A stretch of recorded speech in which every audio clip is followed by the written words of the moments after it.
الحمدللہ، الحمد مبتدا معرفہ ہے مرفوع ہے. کسی بھی جملے کے شروع میں معرفہ مرفوع نظر آئے پکا جملہ اسمیہ کی طرف بات چل رہی ہوتی ہے. اب آپ خبر ڈھونڈ رہے ہیں، نظر کیا آ رہا ہے؟ للہ. للہ کیا ہے؟ مرکب جاری. اور مرکب جاری جملہ اسمیہ میں کیا ہوتا ہے؟ متعلق. ترجمہ کر کے دیکھیں، بات اگر پوری ہو رہی ہے تو اس کا مطلب ہے جملہ آپ کا ٹھیک ہے. ترجمہ کریں، تمام تعریفیں اللہ کے لیے ہیں. خبر ڈھونڈنے کی ضرورت ہی نہیں آپ کو. رب کا لفظ آپ کو نظر آیا، الف لام لگا ہوا ہے، تنوین لگی ہوئی ہے، کیا شک ہوا؟ مضاف بن رہا ہے. کنفرم کب کرنا ہے؟ اگلا مجرور ہو تو. اینا ہے تو مجرور ہے بھائی، تو آپ نے کہا جی یہ مرکب اضافی پکڑ لیا ہم نے. مضاف رب ہے، رب کا اعراب کیا ہے؟ مجرور ہے نا، رب کا لفظ بھی مجرور ہے. مجرور ہونے کے لیے یا تو ہمیں چاہیے پیچھے حرف جر، رب العالمین کے پیچھے حرف جر تو لگا ہی نہیں ہوا، یا رب سے پہلے مضاف ہو، وہ بھی نہیں ہے. معرفہ ہے یا نکرہ؟ معرفہ کی کون سی قسم ہے؟ چھٹی معرفہ. رب واحد ہے، رب مذکر ہے، رب مجرور ہے. اس میں جلالہ جو اللہ ہے اس کا ذرا انالیسس کر رہے ہیں. اللہ معرفہ ہے، اللہ واحد ہے، اللہ لفظی طور پہ مذکر ہے، اللہ مجرور ہے.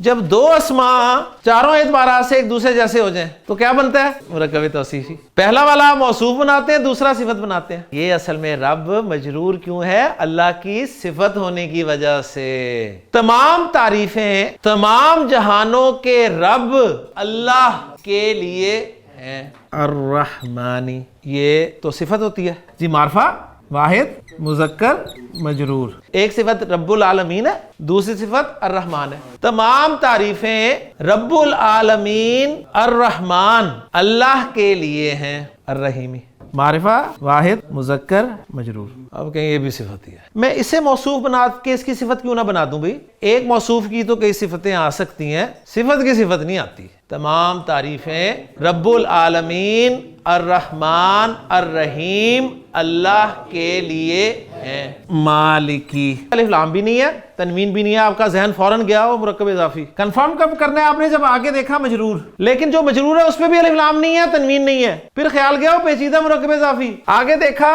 تو آگے لکھا ہوا تھا الدینی، تو یہاں پر اینڈ ہو گیا. تو آپ نے کہا وہ پیچیدہ مرکب اضافی آیا ہوا ہے. ترجمہ آپ نے کر لیا، بدلے کے دن کا مالک. اس کو اینالائز کرنا شروع کیا آپ نے. مالک معرفہ، مالک واحد، مالک مذکر، مالک مجرور. یہ بھی اللہ کی صفت ہی ہے.